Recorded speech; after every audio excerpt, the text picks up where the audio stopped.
धन्यवाद सर, आपने मेरे को बोलने का अवसर दिया। मैं ज्यादा रेपिटेशन ना करते हुए सीधा बिल का विरोध करने के लिए खड़ा हुआ हूं। मैंने आज देश के गृह मंत्री का अच्छे तरीके से भाषण सुना और उन्होंने बार बार एक ही बार को 2-3 बातों को ज्यादा जोर दिया। एक तो उन्होंने कहा कि विरोधी दल भ्रम फैला रहे हैं, मुसलमानों के बीच डर फैला रहे हैं। ये हमने फैलाया हुआ डर नहीं है। जब देश के मुसलमान को लगा कि देश में बीजेपी में 240 संसदों में एक भी मुसलमान सांसद नहीं है, हमारे लिए जगह नहीं है, तो वो डरने लगा।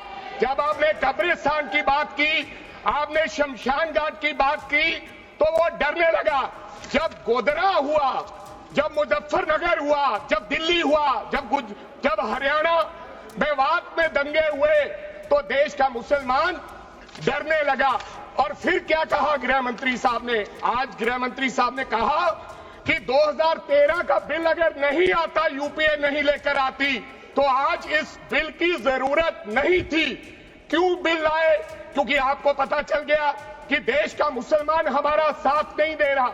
हमने हथकंडे अपना लिए, हमने आरएसएस की नीति अपना ली, हमने डंडा अपना लिया, दंगे हो गए, लेकिन मुसलमान हमारे साथ आने के लिए तैयार नहीं है।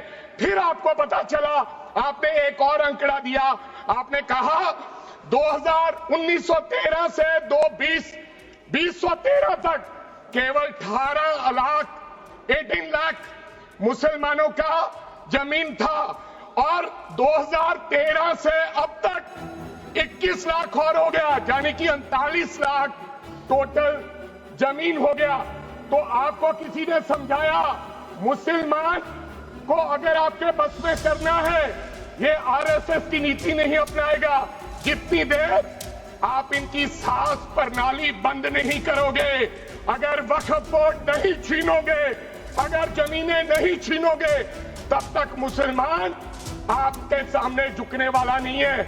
जैसा आपने पंजाब में करने की कोशिश की, किसान झुका नहीं, पंजाब के लोग नहीं झुके, सिख नहीं झुके, तो आपने एमएसपी का झगड़ा आज तक डाला हुआ है कि किसान की सांस प्रणाली बंद कर दो तो पंजाब अपने आप झुक जाएगा। आर्थिक जब झुक जाएगा तो हमारी ईन मान लेगा और हमारे साथ आ जाएगा। आदरणीय सर, आपने बार बार कहा, आज गृह मंत्री साहब ने कहा गवर्नमेंट प्रॉपर्टी पर किसी का अधिकार नहीं है, पंचायत की जमीन कोई दान नहीं दे सकता है। मैं आपको इसके पीछे लोचा क्या है, इसके पीछे छुपा हुआ राज क्या है? 1947 में जब बंटवारा हुआ था, 47 से लेकर 1954 तक सारी प्रॉपर्टी गवर्नमेंट के नाम हो गई थी। उसके बाद 1954 में एक्ट बना, तो वो एक्ट में सर्वे हुआ 1961 टू 1970। सर्वे किसने किया? कलेक्टर ने। अगर पंजाब की, हरियाणा की, हिमाचल की बात करूं तो डिविजनल कमिश्नर अंबाला बैठते थे, उन्होंने सर्वे किया, तहसीलदारों ने सर्वे किया, तो वक्फ बोर्ड को ये जमीन देने का काम किया। अब क्या हो गया? जैसे राहुल गांधी कर्नाटक में भाषण देते हैं, गुजरात में मुकदमा दर्ज होता है, सजा हो गई। गवर्नमेंट की प्रॉपर्टी तो 1947 और 1954 में तो सारी प्रॉपर्टीज गवर्नमेंट की थी। अब एक बंदा खड़ा होगा तो वो कहेगा कि यहां पर ये गवर्नमेंट की प्रॉपर्टी है, डिस्प्यूट होगा, तो आप वक्फ बाय यूजर का अधिकार खत्म कर दोगे कि ये तो जमीन गवर्नमेंट की थी, आप उसकी जमीन छीन लोगे। फिर आपने कहा लिमिटेशन एक्ट की बात कर रहे हैं आप, और किसी धार्मिक स्थानों पर तो लिमिटेशन एक्ट लागू नहीं होता, इनके ऊपर क्यों?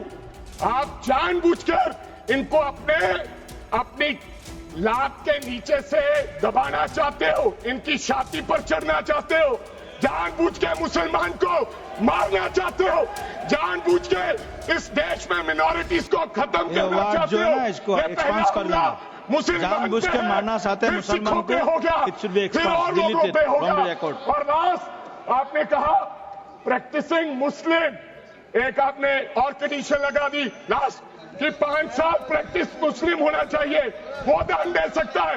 मैं सरदार हूं और ऐसी कई उदाहरणें हैं पंजाब के अंदर। अगर किसी मुस्लिम के पास कब्रिस्तान नहीं था तो सरदारों ने अपनी जमीन देके कब्रिस्तान बनाए। ये कौन सा अधिकार है कि मैं किसी को चीज दान देना चाहता हूं? और इसको कौन बताएगा? रिजू साहब ये बताएंगे कि ये प्रैक्टिसिंग मुस्लिम है या नहीं है? ये सरासर अन्याय है। कल को श्रोमणी गुरुद्वारा प्रबंधक कमेटी 1925 का सिखों का जो एक्ट है आप उसमें भी संशोधन करेंगे। आपको लगता है पहले मुस्लिम मारेंगे, फिर सिख मारेंगे, फिर क्रिश्चियन मारेंगे? ये आपकी सोच है और मैं बिल का विरोध करता हूं। दुनिया की तमाम बड़ी खबरों से जुड़े रहने के लिए लाइक करें, सब्सक्राइब करें यूट्यूब पर सच को हिंदी चैनल और बेल आइकन दबाकर पाएं लेटेस्ट अपडेट सबसे पहले।